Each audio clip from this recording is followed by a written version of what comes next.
आज के दिन का क्या इंपॉर्टेंस है, रिमेंबर करो। आज अर्थ डे है, अर्थ डे, अर्थ डे, वर्ल्ड अर्थ डे का जो कंसेप्ट है यह बहुत ओल्ड है।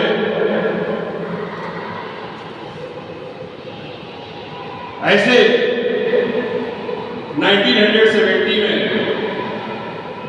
US senator, United states of America का जो सदन है सीनेट, उसके मेंबर गेलॉर्ड नेल्सन ने प्रपोजल दिया कि अर्थ को बचाने के लिए और इस पृथ्वी को, इन्वायरमेंट को प्रोटेक्ट करने के लिए अर्थ डे सेलिब्रेट होना चाहिए। लेकिन हमारे यहाँ तो काफी पहले से अर्थ को प्रोटेक्ट करने की, इन्वायरमेंट को सही रखने का कंसेप्ट है। जो भूमि शब्द है, भू का अर्थ होता है अस्तित्व में होना, भू संस्कृति का धातु है, और इसी में जब पढ़ते मी आ जाता है तो भूमि शब्द बनता है, जो एक आधार हमारे टेक्स्ट में, हमारे पौराणिक टेक्स्ट में भूमि सूक्त आया हुआ है, जिसे पृथ्वी सूक्त भी कहते हैं। बल्कि जो आधुनिक आप सुन रहे हैं वंदे मातरम, जो राष्ट्रगीत है, यह वंदे मातरम हमारे ग्रंथ अथर्ववेद में है। हमारे वेदों की संख्या 4 है और अथर्ववेद के जो 12वां अध्याय है उसी में भूमि सूक्त आया हुआ है। माता भूमि, माता भूमि, पुत्रो अहम पृथिव्या। ये जो भूमि है हमारी माता है और हम उसके पुत्र हैं। बल्कि 12वें अध्याय में जो सूक्त है पृथ्वी सूक्त, या पृथ्वी सूक्त में 63 मंत्राज है, जो कि उस समय का वंदे मातरम कहिए हमारा चला आ रहा है। तो ऐसे हमारे पूर्वजों का कंसेप्ट था। इसमें धरती को माता मानते हुए पर्जन्य को पिता माना गया है। पर्जन्य का मतलब होता है क्लाउड, बादल।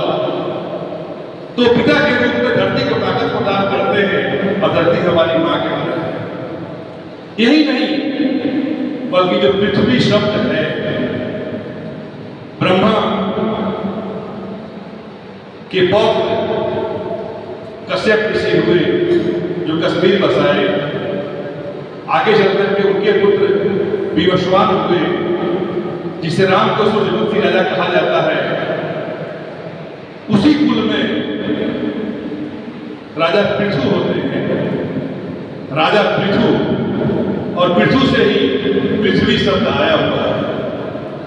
मैं उस परंपरा की बात कर रहा हूं जिसमें अयोध्या के पहले राजा इक्ष्वाकु हुए, राजा पृथु हुए, जो इस संसार के पहले इंजीनियर थे, भगीरथ हुए। उसी कुल में रघु हुए, उसी कुल में राम जैसे लोग हुए जो मर्यादा पुरुषोत्तम थे। तो ये सब राम के ही पूर्वज हैं। जैसे राम के पिता हो गए दशरथ, उनके पिता हो गए अज, उसी परिवार में देख रहे हैं कि नभाग हुए, नहुष हुए, उसी परिवार में हरिश्चंद्र आ रहे थे, उसी परिवार में भगीरथ आ रहे थे, उसी परिवार में राजा दिलीप आ रहे थे, उसी परिवार में रघु आ रहे थे। तो ये सारे लोग उसी परिवार में पृथु थे, जिनके नाम पर पृथ्वी शब्द दिया गया। तो हमारा पृथ्वी सूक्त अथर्ववेद में है, जो कि एक कंसेप्ट है कि हमारे यहाँ धरती की भी पूजा की गई है। भले ही अमेरिका और यूरोपियन वर्ल्ड उसको देख करके हम लोग भी अर्थ डे मना रहे हैं, लेकिन हमारे यहाँ तो अर्थ का को प्रोटेक्ट करने का, अर्थ की पूजा का और धरती को एक माता के रूप में कंसेप्ट हमारा बहुत ही ओल्ड कंसेप्ट है। और इन्वायरमेंट के प्रति हम अपने शास्त्रों में पहले भी सजग रहे हैं। भागीरथ जो इंजीनियर थे, जो राम के पूर्वज थे, उन्होंने धरती पर मां गंगा को लाया और यह इन्वायरमेंट को प्रोटेक्ट करने के लिए ही था। आज हम इन्वायरमेंट के बारे में पढ़ते हैं कि किसी भी तरह का अनडिजायरेबल चेंज है, जो मिसफिट है, अनफिट है, डिसफिट है, किसी भी रूप में इन्वायरमेंट में परिवर्तन हो रहा है, वो मैनकाइंड के लिए, वेजिटेशन के लिए, सबके लिए खराब है। और इस पर तरह तरह की चर्चा होती है। जो भी हमारा डेवलपमेंट हो रहा है, डेवलपमेंट एक ढंग से इन्वायरमेंट को परेशान कर रहा है और इस दोनों में सामंजस्य बैठाने की आवश्यकता है। हम तेज गति से चलते हैं, गाड़ियों से चलते हैं, अर्बनाइजेशन हो रहा है, इंडस्ट्रियलाइजेशन हो रहा है, ऑटोमोबाइल एग्जॉस्ट है, ये सारे हमारे इन्वायरमेंट को परेशान कर रहे हैं और ये इन्वायरमेंट हमको अफेक्ट कर रहा है। बल्कि धरती ही नहीं, बल्कि वाटर भी प्रभावित हो रहा है। आप पढ़ेंगे इन्वायरमेंट चैप्टर में पढ़ेंगे, पोर्शन में पढ़ेंगे कि पानी भी जिसमें वाटर है उसमें प्योर ऑक्सीजन की मात्रा कम हो रही है। आपके एग्जाम के लिए भी अगर 8 मिलीग्राम से कम अगर होता है तो उसको कहा जाता है कि प्योर ऑक्सीजन सही नहीं है, खतरे के में आ गया है। अगर वो 4 मिलीग्राम 4 मिलीग्राम आ जाता है तो वह थ्रेटेड हो जाता है और वो जीव जंतु के लिए भी हानिकारक हो जाता है। इस ढंग से यह अर्थ ही नहीं, बल्कि यही नहीं और पानी ही नहीं, बल्कि हम नॉइज पोल्यूशन से भी परेशान हैं। हमारे कानों के सुनने की एक क्षमता होती है, लाउडनेस का यूनिट होता है फिजिक्स में 8 डेसिबल और 4, और बहुत तेज साउंड अगर आता है तो हमारे सुनने की क्षमता को प्रभावित करता है। एक लिमिट रेंज में होना चाहिए, 30-40 डेसिबल तक होना चाहिए। ऐसे बहुत लोग तो वैसे हैं जो कि एक सीमा से अधिक खर्राटे भी ले लेते हैं 110 डेसिबल तक, जो कि एक जेट फाइटर विमान के आवाज के बराबर होता है। तो नॉइज भी पोल्यूशन करता है और इन्वायरमेंट को खतरा पहुंचाता है। समय वैसा आ गया है कि हमारे भाग दौड़ में इस मेटेरियलिस्टिक एज में जितना ही हम डेवलपमेंट कर रहे हैं उतना ही हमारी इन्वायरमेंट को क्षति पहुंच रही है।